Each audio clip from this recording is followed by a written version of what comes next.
हूँ। मैं आपको अमेरिका से आए डॉक्टर हेनरी क्रेन से मिलवाना चाहती हूँ। Hello doctor crane. हेलो। ये आपके धर्म परिवर्तन आंदोलन का जायजा लेने आए हैं। और मिस्टर गांधी से वर्धा में पहले मिल चुके हैं। हाँ डॉक्टर आम्बेडकर, इस मामले में मैं बहुत से लोगों से मिला हूँ और मुझे पूरा यकीन है कि सिर्फ ईसाई धर्म के पास ही आपके सारे सवालों का जवाब है।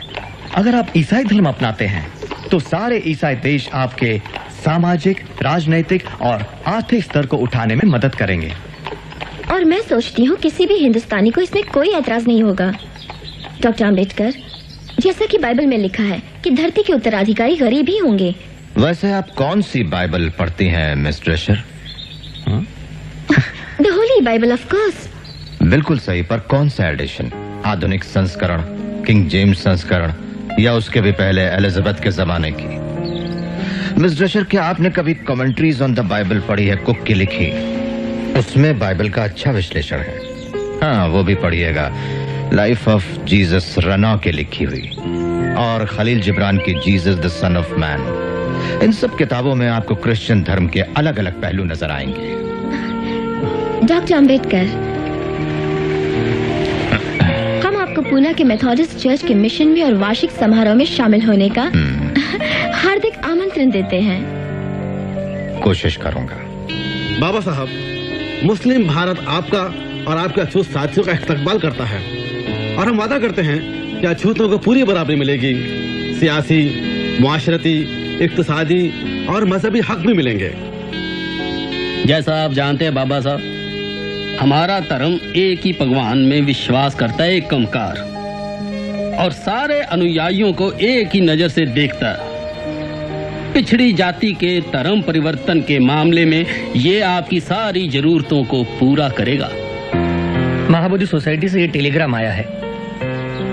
डॉक्टर आम्बेडकर, आप और आपके साथियों का बुद्ध धर्म स्वीकारने के लिए हार्दिक स्वागत, जो कि आशिया के बड़े भाग में फैला है। धर्म परिवर्तन करने वालों को हम समान अधिकार देंगे। हम लोगों में किसी भी प्रकार का जाति भेद नहीं है। हमारे कार्यकर्ता आपसे मिलेंगे, हमें सूचना भिजवाइए।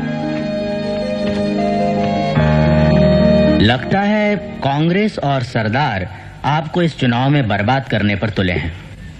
आपने सरदार पटेल का वक्तव्य नहीं पढ़ा? हाँ, हम धर्म बदलेंगे तो सांप्रदायिक समझौते में कोई आरक्षण नहीं मिलेगा।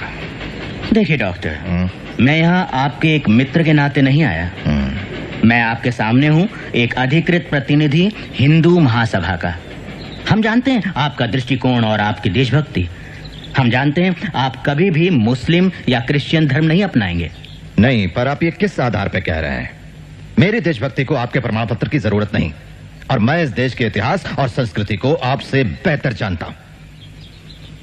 हाँ, मेरा मानना है कि हमारे इन दो धर्मों को अपनाने से राजनीतिक और सांस्कृतिक समीकरणों में बुनियादी फेरबदल आ जाएगी डॉक्टर मंजे। लेकिन इससे हमें क्या मतलब? हमें क्या फर्क पड़ता है इससे? डॉक्टर, हम अपना पूरा जोर लगा देंगे आपको आरक्षण दिलाने के लिए, भले ही आप सिख धर्म क्यों न अपना लें। हिंदू महासभा इसके लिए पूरी तरह वचनबद्ध होगी। तुम बहुत चालाक हो बूढ़े ब्राह्मण। घुस बैठिए।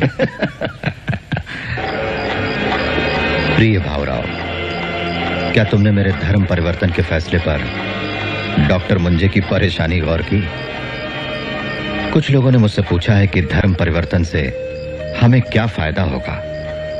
मेरा उन्हें यह जवाब है कि जैसे भारत के लिए स्वराज जरूरी है, वैसे ही अछूतों के लिए धर्म परिवर्तन जरूरी है। दोनों का आंतरिक उद्देश्य एक ही है, आजादी की चाह। प्रिय भावराव, हर तरफ से हिंदू कोड बिल का तीव्र विरोध हो रहा है। और हाँ, बुद्ध की मूर्ति जो माडी गेलकर सिद्धार्थ कॉलेज के लिए बना रहे हैं, वो अब लगभग पूरी हो चुकी है, और साथ ही बौद्ध धर्म अपनाने का मेरा निश्चय भी।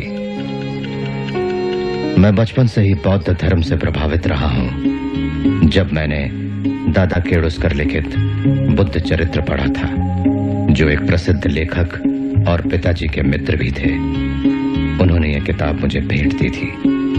जीवन भर मेरे प्रेरणा स्रोत रहे हैं संत कबीर, महात्मा ज्योतिबा फुले और भगवान बुद्ध। बौद्ध धर्म अकेला धर्म है जो 3 सिद्धांतों की शिक्षा देता है: प्रज्ञा, करुणा और समता। बौद्ध धर्म ही विश्व में शोषण का समाधान है। लोग आज किसी तरह बौद्ध धर्म को साम्यवाद के साथ जोड़ने की कोशिश करते हैं, मगर साम्यवाद का आधार जबरदस्ती है और बौद्ध धर्म का अहिंसा।